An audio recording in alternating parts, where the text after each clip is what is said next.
बिस्मिल्लाहिर्रहमानिर्रहीम। अस्सलाम वालेकुम। आपका दोस्त सलमान हैदर। दुआ है परवरदिगार से कि उसने आपको और आपके अहले खाना को अपनी हिफ्ज़ व अमान में रखा हुआ। बरोज़ इतवार अगर मैं आपको ये खबर इब्तिदा में दे दूँ कि पाकिस्तान तहरीक इंसाफ को एक लाइफ लाइन मिली है और अच्छी खासी तगड़ी लाइफ लाइन मिली है।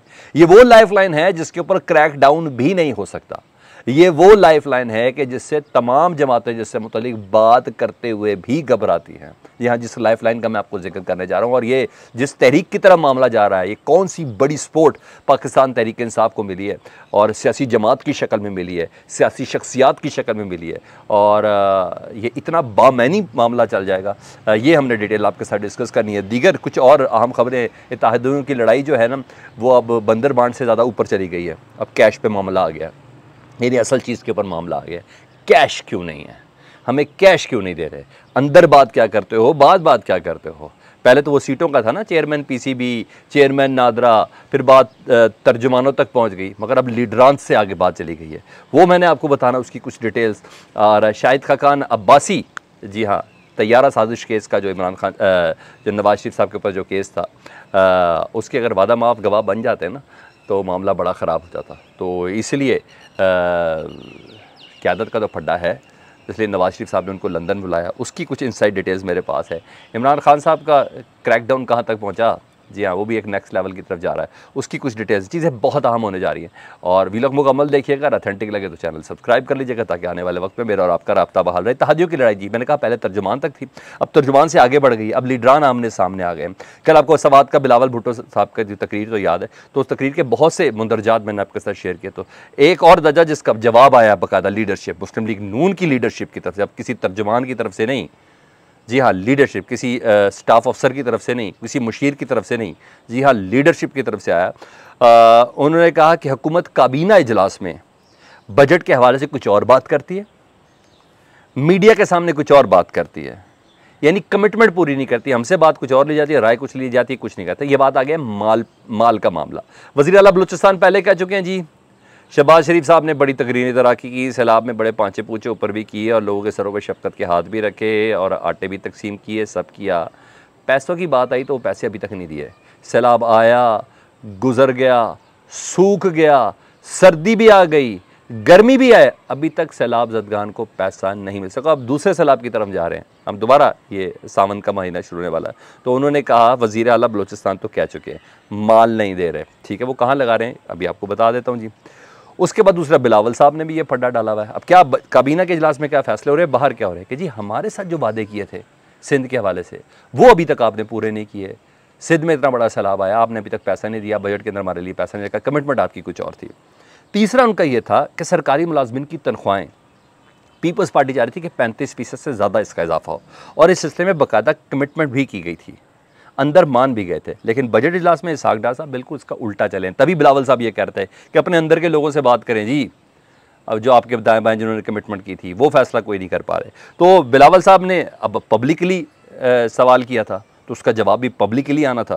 तो कल मैंने आपको अज़मा बुखारी का भी बता दिया था, तलाल चौधरी का बताया, आज एहसन इकबाल साहब कह रहे हैं। उन्होंने कहा बिलावल साहब जलसों में शिकवे शिकायत ना करें प्लीज़, ये ना ही करें तो सबसे ज़्यादा मुनासिब होगा। जलसों में शिकवे शिकायत, अगर उनको कोई शिकवे शिकायत है तो काबीना इजलास में करे। और हाँ, वो जो कह रहे हैं उसमें किसी किस्म की सदाकत भी कोई नहीं है, यानी निरी ड्रामेबाजी ना करें बिलावल साहब, ऐसी कोई बात नहीं। ये एहसन इकबाल साहब के अपने अल्फाज हैं कि किसी किस्म की कोई, अब कल लाल साहब जवाब देगा यानी अब मतलब एक सर्टन जंग का ना आगाज़ होने जा रहा है, लेकिन उस जंग को एक वक्त पे शुरू होना चाहिए ना, ये वक्त से पहले शुरू हो गया और वो वक्त है बजट की मंजूरी के बाद का।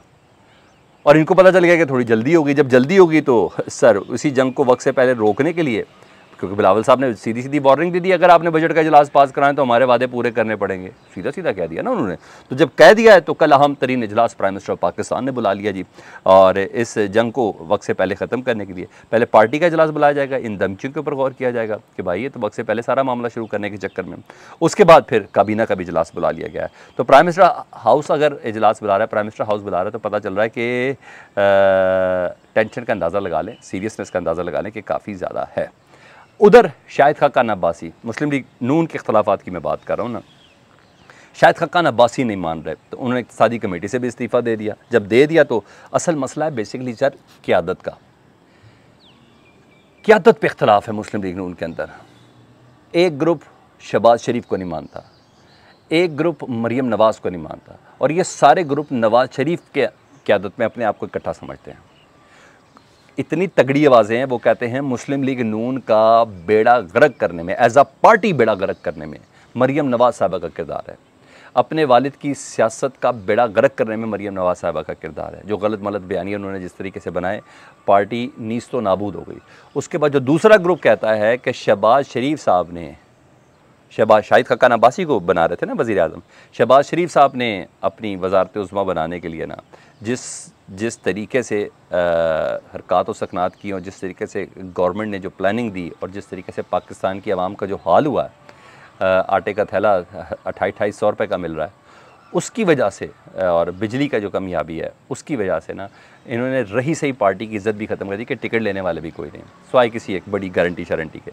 तो ये दो ग्रुप हैं अलहदा से, कि एक शहबाज शरीफ साहब को समझता है कि मुल्क की बर्बादी और पार्टी की बर्बादी का ज़िम्मेदार वो हैं, और एक ग्रुप समझता है मरीम नवाज़ साहब। मगर ये सारे ग्रुप समझते हैं नवाज़ शरीफ साहब। अब नवाज़ शरीफ साहब पाकिस्तान आएंगे तो वो अपने आप को इकट्ठा समझेंगे ना, तो नवाज़ शरीफ साहब ने आना है, तो इसलिए शाहिद खक्कान अब्बासी को बुलाया कि भाई थोड़े बहुत ही इख्तलाफात है, इसको ख़त्म कर लो। अब देखते हैं मियाँ नवाज़ शरीफ साहब शाहिद खक्कान अब्बासी साहब को जो बुलाया, वैसे कलंदर में शाहिद खक्कान अब्बासी वो हैं, क्योंकि उनकी सरबराही के अलावा कोई काम करने के लिए तैयार नहीं है। तो शहबाज शरीफ साहब से भी इख्तलाफ है, तो अब लंदन तो बुलाया हुआ, और मैंने बताया शाहिद खक्कान अब्बासी आँख हैं मियाँ मोहम्मद नवाज़ शरीफ साहब की। कोई तेरा साजिश केस जो था ना मुशर्रफ वाला, उसमें अगर ये वादा माफ़ गवाह बन जाता तो शाहिद खक्कान अब्बासी, हाँ सऊदीया ही होते अभी तक। अच्छा बहरहाल हेल्प उन्होंने की है, वो तो एहसान बंद है सारी उम्र। तो शाहिद खक्कान अब्बासी को पता नहीं मनाया जा सकता, नहीं। मेरे पास इत्तलात है कि आइंदा सेटअप में शाहिद खक्कान अब्बासी एज जो टेक्नोक्रेट सेटअप है उसमें, और मिफ्ताह इस्माइल अपनी डील फाइनल कर चुके हैं, अपनी जगह को पुर कर चुके, और मुश्किल ही होगा उनका वापस आना। तो इख्तलाफ इस कंडीशन के ऊपर भी चलते हुए नज़र आ रहे हैं। दूसरी चीज़ जिससे मुतालिक मैंने आपको बताया था वो ये चीज़ थी, क्रैक डाउन PTI के ख़िलाफ़ और इमरान खान के ख़िलाफ़ हद से ज़्यादा तजावुज़ कर रहा है। चीज़ें कुछ बहुत ही ज़्यादा ऐसी हो गई ना। पहले इमरान खान साहब को पार्टी की सतह पर अलहदा किया जाता था, अब इमरान खान साहब को वैसे ही आइसोलेट करने की कोशिश की जा रही है। एक और कदम आगे बढ़ाया गया है, वकीलों से मुलाकात कर रहे थे तो कल हमने देखा है वकील ही उठाए गए। ठीक है, अब सारे वकीलों को तो नहीं उठा सकते थे, तो ये बहुत बड़ी तहरीक चलेगी, क्योंकि तहरीक अब ये बन गई है। अब इस्टेब्लिशमेंट वर्सेस वकला तहरीक की तरफ ये मामला इस तरफ जा रहा है, जो मुझे ऐसा लगता है। और अब ये हुआ कि कल 27 कारकुन जेलों से रिहा हुए थे, और उनका ताल्लुक गुजरांवाला से था, उनका ताल्लुक फैसलाबाद से था, उनका ताल्लुक लाहौर डिवीज़न से था, और वो तमाम, और कसूर से वो लोग इमरान खान साहब से मिलने ज़बान पार्क पहुँचे थे। ज़बान पार्क से मुलाकात की उन्होंने इमरान खान साहब से। जैसे ही बाहर आए हैं, बाहर कुछ को नाकों के ऊपर से उनको गिरफ़्तार किया और नामालूम मकाम पर उनको मुंतकिल कर दिया है। तो मतलब ये है कि इमरान खान साहब को मुकम्मल आइसोलेट करना चाहते हैं, और पहले रहनुमा जो थे PTI के, उनको डरा धमका के साइड पे किया गया। ठीक है, पार्टियाँ बदली गई, अब कारकुनों को डराया धमकाया जा रहा है। तो ये क्राइटेरिया है इस वक्त जो चल रहा है। दूसरी, इमरान खान साहब को सपोर्ट किसकी मिल रही है, और वो सपोर्ट मिल गई, और वो भी जमात इस्लामी से सपोर्ट मिलने जा रही है इमरान खान साहब को। दुश्मन का दुश्मन दोस्त होता है ना, तो आजकल जमात इस्लामी साहब के भी पेंदे का इतना पता नहीं चलता कि उनका पेंदा जा किस तरफ रहा है, मगर बेपेंदे के भी नहीं है वो, मगर पता नहीं चल रहा उनका ना। तो जमात इस्लामी को जिस तरीके से कराची में हिट किया गया ना पीपल्स पार्टी की तरफ से, और उनके मुताबिक इस्टेब्लिशमेंट की तरफ से, और जिस तरह उनका मैंडेट चोरी किया गया है, जिसको मैं भी मानता हूँ उनका मैंडेट चोरी किया गया, उस चीज़ ने उन्हें इमरान खान साहब के करीब कर दिया। और यही वजह है कि 23 जून को जो इमरान खान साहब कहते हैं जमात इस्लामी ये करने जा रही है, इलेक्शन कमीशन का घेराव करने जा रही है, और उसकी कॉल दे दी है जी घेराव की, और ये तहरीक चलती रहेगी अब, क्योंकि जो एक सर्टन एक माइंड सेट है ना कि शायद इलेक्शन नहीं करवाने, इसी तहरीक में मज़ीद हवा भरेगी जमात इस्लामी की, और उस तहरीक में पाकिस्तान तहरीक इंसाफ साथ होगी इनके। ऐसा नहीं है, इमरान खान साहब ने कल उन तमाम अफराद को पार्टी से बेदखल किया जिन्होंने इमरान खान साहब के कहने के बावजूद वोट जमात इस्लामी को नहीं डाला, या मौजूद थे तो नहीं पहुँचे, या गैर हाजिर रहे। उन तमाम, खान साहब ने बताया कि मैं कितना लॉयल हूँ आप लोगों के साथ। अब जमात इस्लामी का उसको रिप्लाई बैक करने का वक्त है। तो एक अच्छी पावर, एक अच्छी सपोर्ट इमरान खान साहब को मिली है इधर। तो लेट्स सी पाकिस्तान तहरीक इंसाफ को आगे जाकर इसकी बड़ी अच्छी मुझे ऐसा लगता है कि जैसे कोई रिस्पॉन्स मिलेगा, और ये वक्त का तकाजा भी है। सोलो फ़्लाइट नहीं, साथ लेके चलें। थोड़ा नुकसान हुआ है सोलो फ़्लाइट करके, अच्छी चीज़ है। आपको क्या लगता है, फीडबैक में ज़रूर आगे कीजिएगा। चैनल देख रहे हैं तो सब्सक्राइब कर दें ताकि आने वाले वक्त में मेरा और आपका राब्ता रहे। अल्लाहुम्मा सल्ली अला मुहम्मदिन व आले मुहम्मद।